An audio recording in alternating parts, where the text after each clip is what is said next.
Thank you for joining the Buckeye Justice League, where we fight to keep sacred the spirit and principles of the 7th Amendment for Ohio victims. My name is Jeremy Burnside. I am not a podcast professional. Like you, I'm a trial attorney, and I sometimes feel that I'm fighting a losing battle. Also, like you, I fight for a change in the Buckeye State civil justice system. I'm proud to call myself a trial attorney and proud to host this podcast. It is my intent to keep you up to speed with some of the latest issues we face in our practice, which issues directly affect our clients. It is also my intent to keep you motivated about the good work that you do in the face of significant resistance. Every once in a while, it's nice to hear stories from others to remind ourselves that we are not fighting this battle alone. Today we have a great show lined up for you. We will be talking to Allie Kirkpatrick, OAJ CLE and Publications Coordinator, about the 60th anniversary of OAJ's annual convention. Allie will tell us all we need to know about this historic event and the events to most look forward to. We will also be speaking with Bob Wagoner, OAJ Legislative Chair, about the recent proposal to Ohio Civil Rule 41A, the double dismissal rule. Whether you're working on that nagging brief, preparing for a tough trial, or simply sitting back enjoying a nice cold beverage, it's time to lace up here on the Buckeye Justice League. Allie Kirkpatrick is the OAJ CLE and Publications Coordinator, has been with OAJ since I can remember. Allie, thanks for joining us. Thanks, Jeremy. How are you? Oh, I'm doing pretty well. Hey, how long have you been with OAJ now? It is actually 4 years next month. Well, good. Well, you're currently in preparations for this year's OAJ annual convention, and can you just describe some of the things that you do in preparation for this event? Sure. We have been working since probably early fall on lining up all of our moderators and speakers. So we contact everybody and get their schedule set, and then I start following up with all of the speakers, making sure they know what's going on, when they're speaking, where they're speaking, and all those details. And then once we have our lineup set, we get to work on planning all of the fun events and all of our marketing and promotion pieces out there. So right now we are wrapping up just a few small things as far as the fun events go with our opening party and our golf outing, and we're getting into the fine details of the convention. Well, you know me, I don't like to talk about parties, but hey, I realize many members like me use the OAJ annual convention to get all their required CLE hours in, but there's so much more to the event, isn't there? Oh, absolutely. It is. You can get half of your biannual CLE credits at this convention, but there is plenty of opportunity for networking, for meeting new people, for talking about cases, talking about the ideas that are being shared, and also just really hanging out. The convention is an experience. It's not just a CLE. It's 2.5 days of being with your fellow trial lawyers and just having a great time with everybody. And it looks like you could get up to 12.75 maximum CLE credit hours, including an hour of ethics, 0.5 of substance abuse, and 1 hour of professionalism. Yes, absolutely. And we already have credit for Ohio, and we're getting credit in Kentucky as well this year. Oh, great. I'm also licensed in Kentucky, so that'll certainly help me. Yeah. Perfect. Hey, I have a question about the materials. Now, I noticed in the last couple of years the materials have been available via flash drive or disk or otherwise. Does OAJ make the materials for special requests available by paper? Yes, we do. It is an additional cost to have a printed booklet of materials. It is about 1,500 pages to get everything printed, but we do offer that option to everyone as they're registering. We just need to know in advance. Otherwise, everybody can get the materials online the week before convention, and then they'll also receive a CD or a flash drive at registration the day of. Okay, great. And the first day of the convention's Wednesday, May 7th, 2014, and that is what? That is our golf outing and our opening party. The golf outing this year is at New Albany Links, and it is a 4-team scramble. It starts early in the morning and goes all day, and we have special prizes and sponsors all over the golf course, and it is just a fun time for everybody. What types of, I realize, it's if it has the word Irish pub in it, it automatically sounds fun to me. You know me, but is there an added advantage to getting there early on Wednesday night rather than just driving up Thursday? Absolutely. Wednesday night is it's where we kick off the convention. We all just get together over at the Fido Irish Pub, and we kind of take over the bar. We have hors d'oeuvres, we have some heavier appetizers, we have a bunch of drinks, and it's just a really fun time and a way to get into the spirit and say hi to people that you may not have seen for a while before really diving into the nitty-gritty of convention the next day. And speaking of the nitty-gritty of convention the next day, it looks like there's the leadership breakfast at 8 o'clock. There's something that I haven't noticed before, and I don't know if this is the first year that OAJ's offering it, but I also noticed there's the new lawyers training. Can you tell me a little bit about that? Sure. We actually started this, I think, 2 years ago now. There has been a huge push across the state for new lawyers to get their hours, and we thought it would be great for all of our new lawyers to get their CLE credits in a 2-day period. So we have worked with our new lawyers chair and several other people that are just out of that 2-year new lawyer time frame to put together 12 hours of just really important and really useful beginning information for these lawyers. So they can get all 12 of their hours in just 2 days, and we market it across the state. Anybody is welcome to come to that. And I was just kind of perusing through the speakers. It looks like Jamie Oliver is speaking, Bob Wagoner. Looks like a pretty good lineup. Who chooses the lineup, and how does that get formulated? So each seminar at our convention has an assigned moderator. It's usually the chair of the section, which is selected by our president and our leadership committee at the beginning of the year. So in June is the beginning of our year. So for the new lawyers, John Calabrese was recommended as a chair, and he was selected. So he has been in charge of planning all of the new lawyers events throughout the year. So we contacted John in the early fall and asked him to put together a lineup, and we gave him some ideas of speakers that we've used in the past, and then he took it from there and found everybody else. So the moderators are truly in charge of setting this lineup. Well, we've got great moderators for the just the general seminars. We have Amy Wells on consumer law. We have, it looks like I saw Jeff Johnson in there for the workman's comp. Andy Young's back for the trucking litigation, which had a great crowd last year. I was at Sarah Tankersley with MedMal. So it looks like we've got a pretty good set of seminars coming up. Is there anything special about this particular convention that you feel would set it apart from previous years? Absolutely. This year, OAJ is celebrating our 60th anniversary, and we are going all out to make sure that everybody knows about this. Because it's our 60th anniversary, our Friends of OAJ vendors have actually stepped up their game, and one vendor in particular is sponsoring to have Robert F. Kennedy Jr. speak at our President's Dinner on Thursday night. This is the first time that we've really brought in a big name, and we're changing the format of the dinners to really put the spotlight on just the incoming president and also Robert F. Kennedy Jr. So I think this is really setting this convention apart from anything that we've done in the past few years. And Don Moore, this is kind of like his farewell evening, and it looks like there's the president's dinner scheduled. What's at the second night at 5:30 is a reception and dinner at 7. Yes, it's on Thursday night. We'll have a reception, and we'll actually have the Bodles band playing again. So that all kicks off at 5:30, and then everyone will be ushered into dinner starting about 7 o'clock. And we're hoping to keep it short and simple this year and get everybody out of there and then down to the lobby for another post-party after the dinner. Well, I don't know how short it's going to be. Incoming President Dan Michel told me he's going to open up the floor to a breakdancing competition. Do you care to comment? I have not heard such a rumor, but that would be pretty awesome if that happened. I'm sure our members would love it.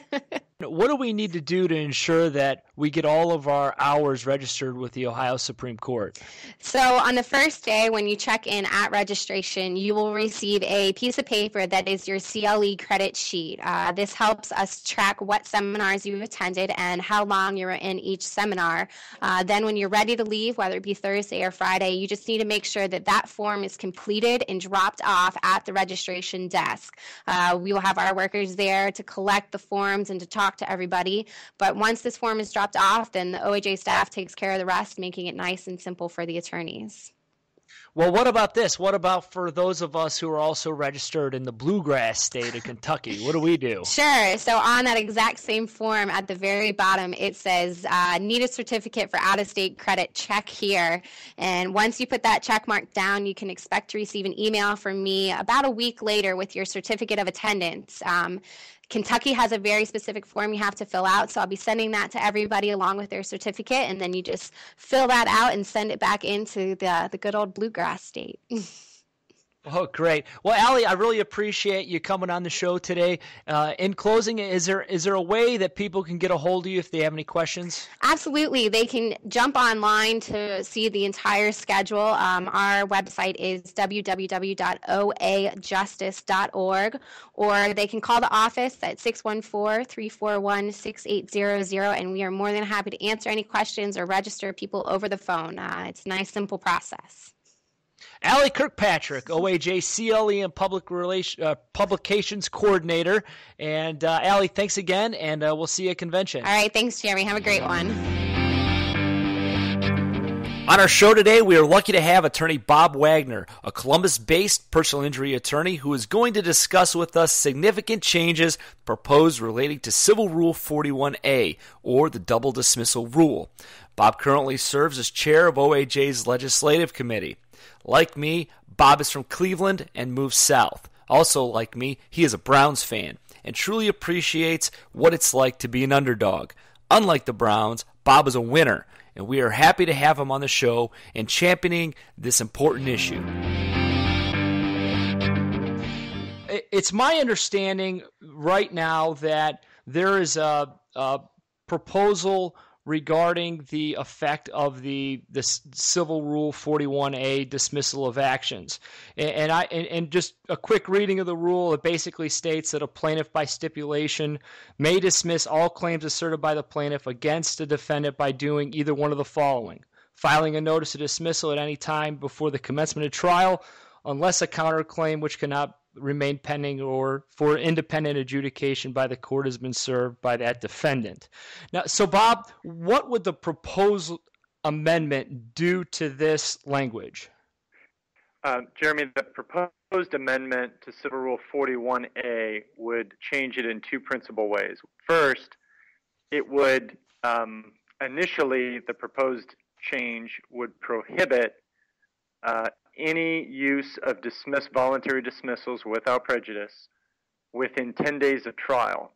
Now, just as an add-on there, that proposed change has recently been modified to now say that lawyers are prohibited from dismissing cases utilizing 41A within 10 days of trial, except for circumstances where the plaintiff's lawyer receives consent from opposing counsel or receives permission from the court. So as of right now, absent those two caveats, consent from opposing counsel or approval from the court, the current proposed rule says you can't dismiss within 10 days, at least without prejudice. The other substantive change proposed by this proposed change is that between the time that a decision on a dispositive motion may have been ruled by a judge, between the time of the decision and the time that an entry formalizing the decision on the record is actually filed with the court, that after a decision on a dispositive motion is made, a party cannot utilize a voluntary dismissal without prejudice. Again, frankly, that probably doesn't happen so often anymore. It's very common now that a judge would issue a decision on dispositive motion that is titled decision and entry. But in those rare instances where they don't, and they issue a decision, but they have not yet issued an entry to file on the record to formalize that ruling, then this proposed change would say you can't dismiss the case between the time of the decision and the time of the filing of the entry. Yeah, thanks, Bob. You know, I was just kind of doing a quick search on case law involving the 41A dismissal, and I saw this case. It looks like Olmyuk versus Scholes, a 2007 case where Justice O'Connor, she cites the staff notes to Civil Rule 41 back from like 1970. And it looks like there she was talking about it, and, you know, it looks like the 41A language was upheld. There didn't seem to be any problem with it. And, you know, she goes on and talks about the stipulation you mentioned involving the judge and the opposing counsel. And in this, under this proposed amendment, it would seem that that type of stipulation, which is in the second part of the rule, would be something that you would have to accomplish in order to get the dismissal. But it seems to me that, you know, that there's no guarantee that a judge is going to allow that. What's your experience with that? Yeah, I think that's right, Jeremy. First of all, you're right about that decision. That's the most recent decision from the Supreme Court that I'm aware of on this issue. And that is the major concern that practitioners should have, certainly plaintiffs' counsel should have, and plaintiffs, more importantly, individual parties who are plaintiffs, should have about these proposed changes, is that there are countless instances, because of the nature of trial work, which is by its nature unpredictable, countless instances in which things happen within a period of 10 days or even fewer from trial. Witnesses get sick, expert or lay witnesses, your own client gets sick or has some emergency, medical or otherwise. Decisions from the court aren't issued or provided until within a period of 10 days from trial. Motions for in limine, we've all experienced the morning, as recently or as soon as to trial as the morning of trial being filed, so rulings won't occur until possibly the morning of trial. And with that being said, those are just some of the examples where you can get blindsided by decisions or freak occurrences, unpredicted occurrences, that could change either your ability to try the case or, frankly, the posture of the case, that you think you have one kind of case going into trial, but because of an important ruling by the court, it's a totally different case, changes the whole dynamic of the case. You've got the burden of proof as the plaintiff, obviously. And the utilization of the voluntary dismissal without prejudice under Civil Rule 41 has long been a way of, I would argue, not quite balancing that heavy burden of proof, but at least providing some sort of attempted balance, recognizing the heavy burden that plaintiffs have to prove their case at trial. So the Supreme Court in 2007, in the case you referred to, recognized that burden and upheld the ability to utilize the voluntary dismissal without prejudice.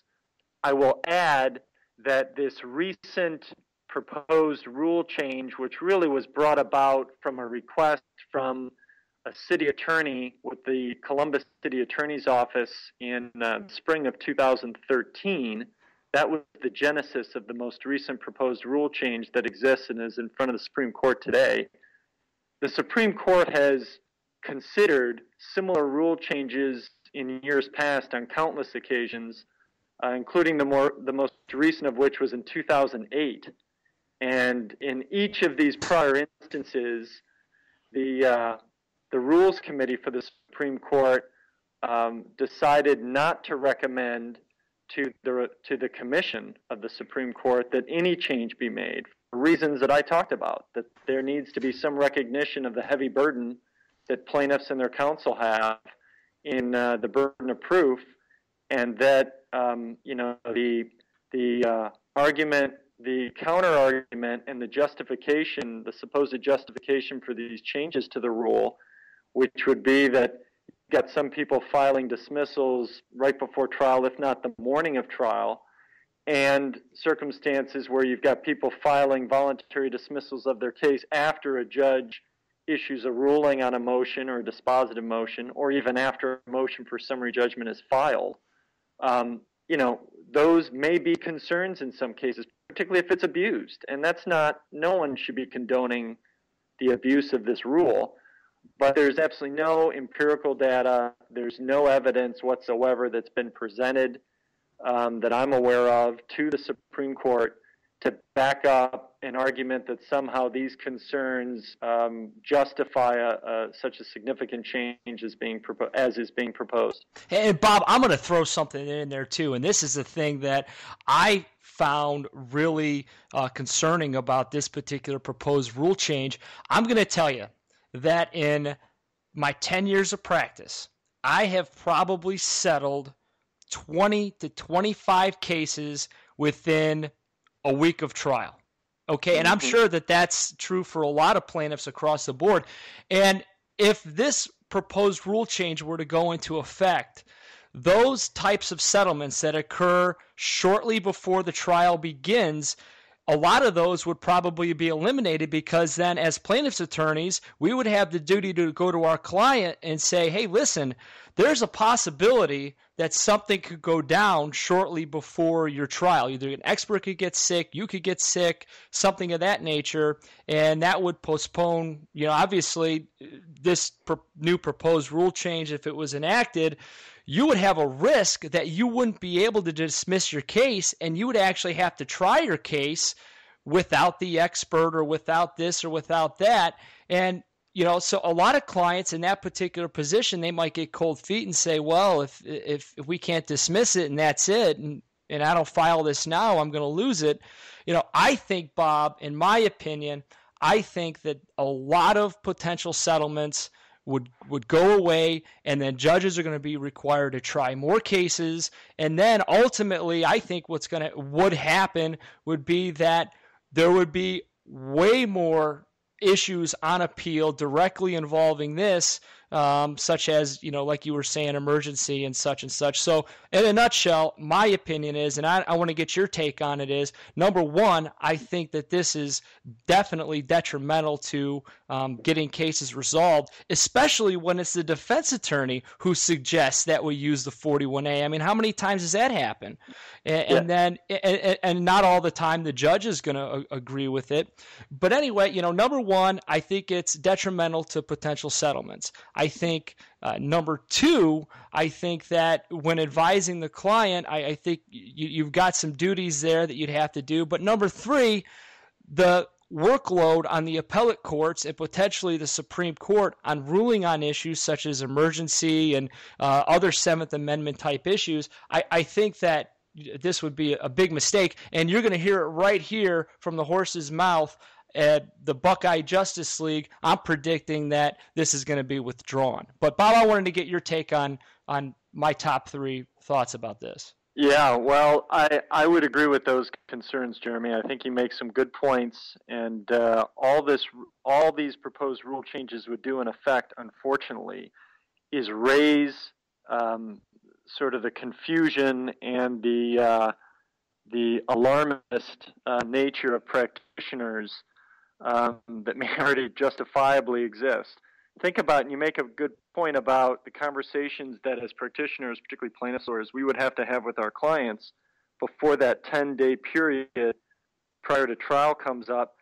When you really think about it, not just with potential settlements, which is valid, but in every case. I mean, again, the whole nature of you can't predict what will happen as you prepare for trial. And that's the whole concern here, is that these things can happen within a 10-day period of trial just as easily as any other time.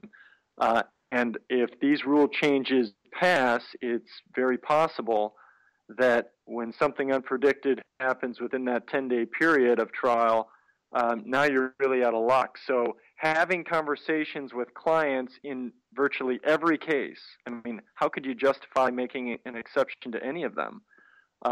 Having that awkward conversation with a client where dismissal isn't even a concern or isn't even in their mind going up to trial, having that discussion with them so that they understand that they have that option, that there may be issues unpredictable that come about within a 10-day period, and if it happens, the ability that we otherwise had to utilize this dismissal and saving statute may not exist to us, and they need to be aware of it. So it's going to create some confusion, some awkwardness in leading up to trials, and certainly some heightened tension, as tough as life is already, with parties most importantly, secondarily with attorneys, leading up to trial and the bench. I think it's going to create even some unanticipated problems. And Bob, you're currently the legislative chair of the OAJ, right? That's correct. All right. So if and when this recommendation is withdrawn, we're all going to have to thank you in large part for your efforts, because I can tell you, you're on the front lines with this. And, sometimes as plaintiffs' attorneys who utilize the OAJ and the OAJ membership listserv, we sometimes take for granted what our members and our leaders are doing in the field. And I can tell you here at the Buckeye Justice League that Bob Wagoner is a champion of justice. And if and when this thing gets withdrawn, it's going to be a large part of Bob and a large thank you to the OAJ. And Bob, thanks again for coming on the show, and we'll keep in touch, and maybe we'll get you on again. Thanks a lot, Jeremy, and I hopefully with the opposition that has apparently, as I understand it, been voiced by many, many practitioners to these proposed rule changes, hopefully the decision of the Supreme Court is, as you say, to withdraw altogether these proposed changes, and if that's the case, everybody, not just me, certainly everybody deserves a pat on the back who voiced their concerns over the topic. But thanks for having me. No problem, and we'll see you again. Okay, thanks, Jeremy. Thomas Jefferson once said, "I consider trial by jury as the only anchor ever yet imagined by man, by which a government can be held to the principles of its Constitution." Chief Justice William Rehnquist hailed the civil jury trial as an important bulwark against tyranny and corruption, a safeguard too precious to be left to the whim of the sovereign. Therefore, I submit to you, brothers and sisters in the law, that our forefathers have entrusted us, trial attorneys, with the difficult and honorable task of guarding our courthouse doors from the civil justice evils of tort de form. It is up to us to regain that to which we have lost, and preserve what so many have fought for. It is up to us to deliver justice for our clients in the Buckeye State. This podcast contains the opinions of myself and my guests, and the opinions hereon do not necessarily reflect those of our sponsors or supporters. The content shared on this podcast is intended to be a guide, not a substitute of your own due diligence. After all, our opinions on this show can always be wrong. As such, it is incumbent upon you to read the cases and statutes, check their statuses, and obviously consult with the ethics rules and opinions before relying on anything you hear on the Buckeye Justice League.